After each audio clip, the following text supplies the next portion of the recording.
lanjutkan ya pembelajaran kali ini, yaitu kita akan lanjut ke membahas pengertian lansia. Lansia ya Bu ya, yaitu lanjut usia.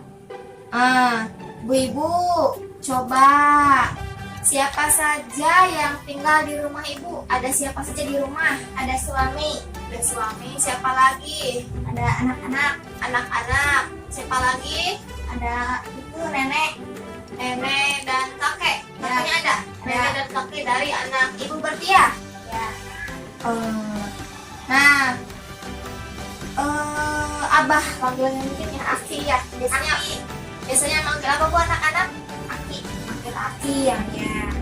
Nah ibu itu nenek, kakek, Aki itu inilah yang kita sebut apa coba, siapa yang tahu? Lanjut usia. Nah ya disebut lansia atau lanjut usia. Betul Bu jawaban ibu-ibu ya. Nah ibu-ibu, kita bisa melihat atau kita sering menemukan lansia ada di mana saja Bu? Di rumah jelas ya, karena memang tinggal dengan kita ya. Kemudian selain di rumah di mana lagi? Di panti jompo. Di mana lagi Ibu sering menemukan lansia? Di jalan juga ada. Di jalan di mana lagi? Di lapangan. Sedang apa Bu? Jalan-jalan kaki kayaknya ya, sedang olahraga. Di sawah ngapain manusia Bu? Di sawah juga masih ada yang di sawah. Oh iya. Nah berarti siapa yang disebut lansia itu Bu? Tadi Aki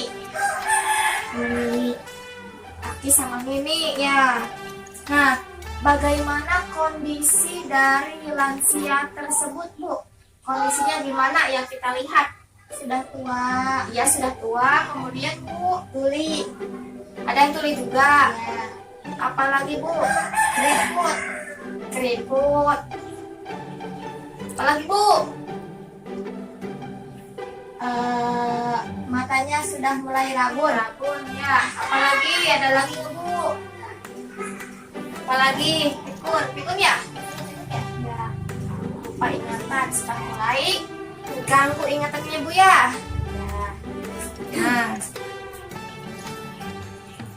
Nah, ibu-ibu, jadi lansia itu ada pengertiannya ya. Saya bacakan untuk lebih jelasnya.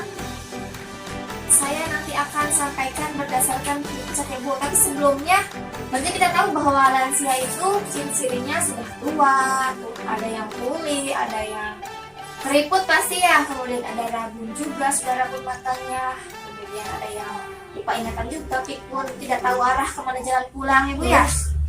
Ya, nah selanjutnya kita untuk lebih jelasnya kita lihat dan dengarkan penjelasan dari saya tentang flipchart satu ya Bu ya. Nah ibu-ibu, kita lihat flipchart berikut ini ya. Ini pengertian lanjut usia. Menurut Organisasi Kesehatan Dunia atau World Health Organization atau disingkat WHO, batasan terhadap lanjut usia dalam 4 golongan yaitu pertama, usia pertengahan yaitu 45 sampai 59 tahun. Yang kedua, lanjut usia yaitu 60 sampai 74 tahun. 3, lanjut usia tua yaitu 75 sampai 90 tahun. Keempat, lansia sangat tua yaitu lansia yang berada di atas 90 tahun. Nah, ada lagi menurut Undang-Undang Nomor 13 Tahun 1998, Ketentuan Umum Pasal 1 yaitu Ayat 2, lanjut usia adalah seseorang yang telah mencapai usia di atas 60 tahun. Catatan, lansia yang mendapat bantuan PKH itu adalah usia 70 tahun ke atas. Ayat 3, lanjut usia potensial adalah lanjut usia yang masih mampu melakukan pekerjaan dan atau kegiatan yang dapat menghasilkan barang dan atau jasa. Kemudian ayat 4, lanjut usia tidak potensial adalah lanjut usia yang tidak berdaya mencari nafkah sehingga hidupnya bergantung pada bantuan orang lain. Nah itu ibu-ibu ya penjelasan tentang lansia secara umum. Kita lanjutkan sekarang. Kalau ibu-ibu nih, tadi Ibu Marni kan ada itu ya, di rumahnya ada lansia, sudah masuk ke ini belum? Masuk komponen PKH belum? Usianya berapa Bu? 73 tahun. Berarti kalau 73 tahun itu sudah termasuk ke dalam komponen PKH ya Bu ya, karena kan kalau PKH itu 70 tahun ke atas. Kecuali kalau misalnya nenek kakeknya dari anak-anak ibu bagi itu belum mencapai 70 tahun.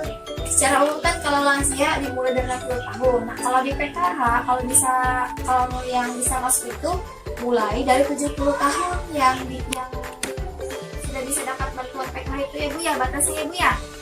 Jadi kalau 70 ke atas dapat. Nah, itu untuk PKH ya. Namun pada pertemuan kali ini kita ini hanya akan membahas secara umum, yaitu lansia secara umum dari mulai 60 sampai sekian tahun ya Bu ya. Nah, ibu-ibu coba kira-kira mengapa kan kita sering melihat ya lansia yang tidak terurus ya. Padahal seharusnya kita kan harus memperhatikan lansia seperti Ibu Mari yang tinggal bersama orang tua yang sudah lansia ya Bu ya. Apakah Ibu suka mengurusnya? Suka ya. Nah, kita harus lebih perhatian kepada lansia. Kita harus perhatian ya Bu ya. Kira-kira kenapa lansia itu perlu diperhatikan? Kira-kira kenapa? Soalnya udah nggak bisa ngurus diri sendiri. Udah nggak bisa ngurus diri sendiri, misalnya untuk makan ya Bu ya harus dipersiapkan ya nggak? Kemudian apalagi Bu selain itu? Apalagi ayo Bu? Udah tahu, udah pikun, jadi takutnya saat pikun, udah terganggu ya Bu ingatannya, jadi harus lebih kita perhatikan karena takut terus berjalan atau bagaimana. Jadi otomatis kita harus perhatian kepada lansia ya Bu ya. Bagus ibu-ibu, tepuk salut buat Ibu Mahmi, tepuk salut. Salut. Nah ibu-ibu, untuk lebih jelasnya mari kita perhatikan picture berikut ini, yaitu tentang mengapa lansia perlu diperhatikan. Simak baik-baik ya Bu. Nah, ini dia alasannya mengapa kita harus peduli kepada lansia. Pertama, amanat Undang-Undang Nomor 13 Tahun 1998 tentang kesejahteraan lansia memiliki hak yang sama dalam kehidupan bermasyarakat, berbangsa, dan bernegara. 2. Jumlah lansia yang terlantar meningkat. 3. Dalam data Kemensos tahun 2015, dari 16 juta lansia tersebut, sedikitnya ada 2,8 juta lansia yang terlantar dan ada 4,6 juta lansia yang potensi terlantar. 4. Data menyebutkan lansia mengalami kekerasan dan penelantaran. 5. Lansia adalah orang tua yang membesarkan dan mendidik dengan kasih sayang. 6. Sebagian lansia kurang mendapatkan perhatian dari keluarga. 7. Lansia adalah potret kita di masa yang akan datang.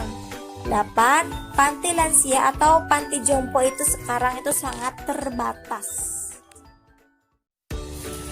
Nah ibu-ibu, itu dia tadi penjelasan tentang mengapa lansia perlu diperhatikan. Itu tadi alasannya Bu ya, beberapa di antaranya seperti itu. Nah kemudian untuk pembahasan selanjutnya kita akan membahas tentang memahami lansia.